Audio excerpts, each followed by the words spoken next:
Happy Monday, Soul Fam. Welcome back to this channel where we do tarot card readings every Monday. If we have not met before, my name is Frances and I am a Reiki master healer, a tarot card reader, a light channel, and the creator of the Four Noble Tarot deck, which we use every week. This deck comes with the 78 cards and a guidebook. The guidebook goes over all the descriptions of every card. It also teaches you how to connect with the deck. It comes with tarot spread templates, so if you're new to tarot, you can work with these. There's one for abundance, health, love, all kinds of things.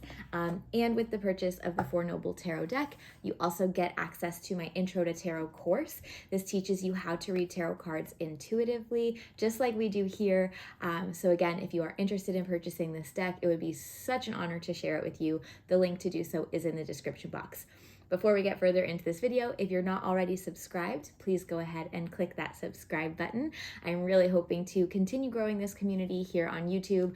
I love YouTube. I watch a lot of YouTube videos. I think it's honestly just like a really beautiful community space, and I'm really proud to be a part of it, and would love to continue growing wider. So please hit subscribe. If you have a friend who you think would love these videos, please go ahead and share that. And I also wanted to ask you if you could let me know in the comments what else you would like to see from me here. I do have a playlist with guided meditations, sound healings, things like that. So would you like more of that?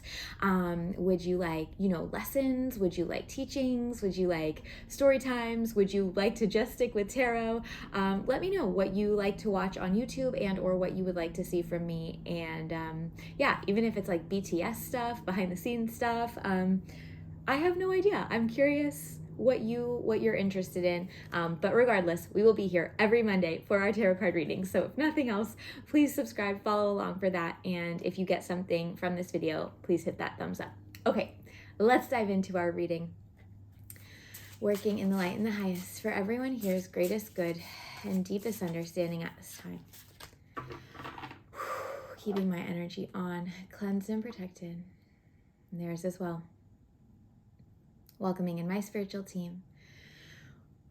And each and every person's here's team. Welcome forward. Okay.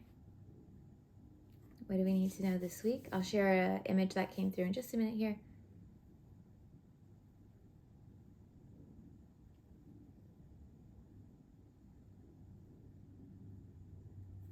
Interesting messaging coming through.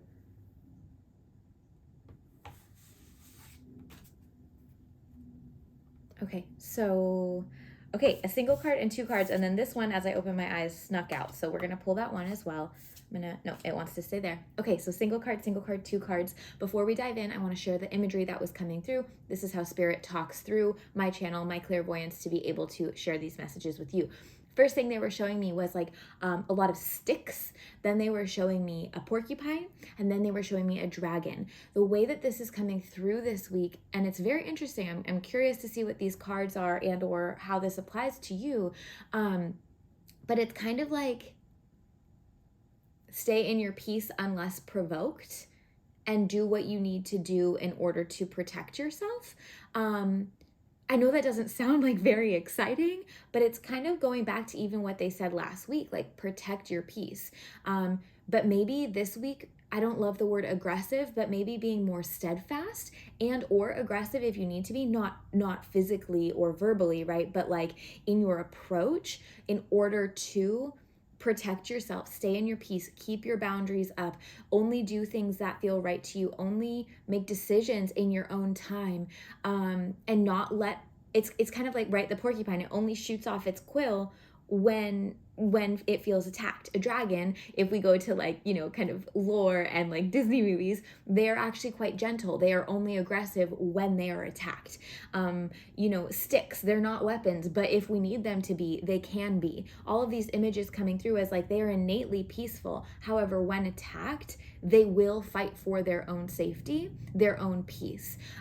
So it sounds a little bit dramatic in the way that they're talking about that, but this week it is giving you permission to do what you need to do in a safe way, and in a respectful way, but in a honest, authoritative, authentic, and steadfast way to protect your peace, okay? So if you find yourself being like, they're just not hearing me, or that hurt me, I don't have to sit back and take that. This is your permission to stand your ground. Okay? Cool. All right, let's dive into the cards. First card here. Interesting. Okay, Two of Swords.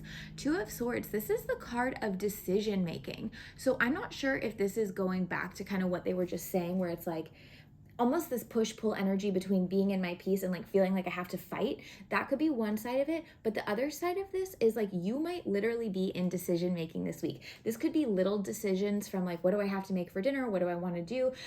Like what workout class do I want to go to? How do I want to change things in my business? Do I want to quit my job? Do I want to apply for this new job? Do I want to completely go off grid? Do I want to learn a new skill? Like kind of, it feels decision, I don't want to say the word heavy, but decision busy this week. A lot of action in the mind, a lot of things that you are being asked to decide on. What came up, they're pointing to when they were channeling before through the animals was not making decisions on someone else's time. Right? They said like make decisions in your time. That's what this card Two of Swords feels like, making decisions in your time so that you can see beyond what is there. Notice how her eyes are blocked, right? She can't see. She has this piece of fabric over her eyes and she's standing there with these swords like this, like, no, I can't make a decision, too much. I'd like you to challenge yourself to see beyond what you see, to see through the third eye, right? So not just what is in front of you, not what you think is just the only things being presented to you, not just what might be the option, but like, what else do I feel? What else might I actually see, like that I truly want beyond what is just available to me? I'm going to use a silly example, meal planning, right? Let's say you're like, okay, I'm going to make tacos on Tuesday and we're going to do homemade pizzas on Wednesday, right? And then you get to the grocery store and there's none of the ingredients. You're like, oh my God, now what am I going to do? Okay, well, I guess I'm eating out, but then we're going to be off budget and blah, blah, blah. Like, no. It's like, whoa, hang on. What are your other options here, right? We could do pasta. We could do, veggies and protein. We can do, I don't know, a tostada instead of tacos, right? Like that's a really surface level basic example, but this card is saying like, don't get caught up in the decision making. Don't get caught up if things aren't going your way, or you make a decision and then that decision is now taken from you and you're like, oh, shoot, okay, that is universe guiding your path. I want you to take advantage of and lean into almost like the blindness and be really operating from third eye space. What can I see beyond what is presented to me? How can I see this as an opportunity? How can I, even if none of this part applies to you, and you'll notice if it does or doesn't as you move through the week, but how can I even go beyond what I think is possible, right? So what I normally just see, we'll go back to that example, tacos and pizza. Maybe I want to make actually, like I'm feeling really creative and I have some time. I really want to make this beautiful, I don't know, like if you eat meat, like a roast beef dish or a roast chicken dish or something, or like this really intricate, like ratatouille that I never have time to make. And I don't know if I'm going to do it. And I don't know if it's going to come out right. And it's like, if you're feeling called to do that, see beyond what's just in front of you. Go for that thing that you really want. Now let's apply this also outside of just what we're making for dinner, right? Sit with this, see how this applies for you. But if nothing else from this Two of Swords card, I want you to be mentally, emotionally, and physically and energetically prepared for a lot of decisions this week. Small ones, big ones. Have we heard of decision fatigue? Right? When we just we're like, I don't care, just pick, right? That might happen this week. So be mindful of that. How are you going to move through that? How are you going to delegate, right? And mostly, how are you going to see the truth of what you actually want beyond what is maybe just right here? Seeing past that and giving yourself permission to go for it, okay? Awesome. Okay, now we have the Lovers. Beautiful. So leaning into relationships this week, particularly romantic relationships. There's a part 2 of this card that doesn't have to do with love and relationships, so I'll get to that in just a minute. But this first piece here with the Lovers, the way that it is coming through this week is about romantic relationships. If you're in a partnership, go on a date night, nurture your partner, ask for what you want. Spend some time together, quality time if you can, even if it's just 15 minutes. No phone, no TV, no computer. If you have kids, wait till the kids go to bed or are napping and just be with each other. Marvel at something. Look at the tree outside. Look at the cool cloud going by. places of connection for intimacy, maybe physical, but likely not physical. This is more of like a heart space connection, showing the other person a piece of your soul. Like, I had a hard day today, or I'm really proud of myself, this happened, or whoa, look how cool that plant is over there. Do you see that? And hopefully they will respond with your excitement, right? Like, wow, yeah, that's amazing, right? Acknowledging your bid for connection and being mindful that you are acknowledging their bids for connection as well. If this is not happening in your romantic partnerships, that's a conversation to be had this week. How can we see and honor each other's bids for connection more? Because that is a really important part of intimacy, right? Part 2 of the lovers is vulnerability as a whole. This week, I want you to let your heart be free to feel, to desire, to want.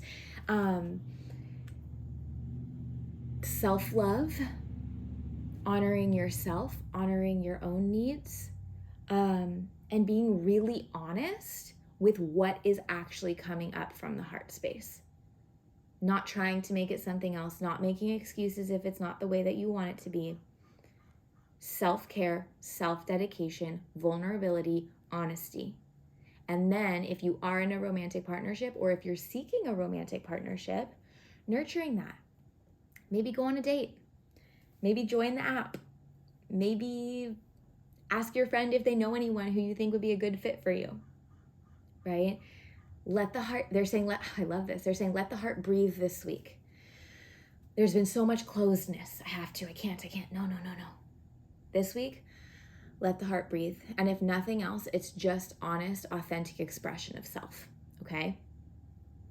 All right. And then our last 2 cards, Page of Cups. We love her. Ooh, and 3 of Cups. Play this week. Divine feminine play.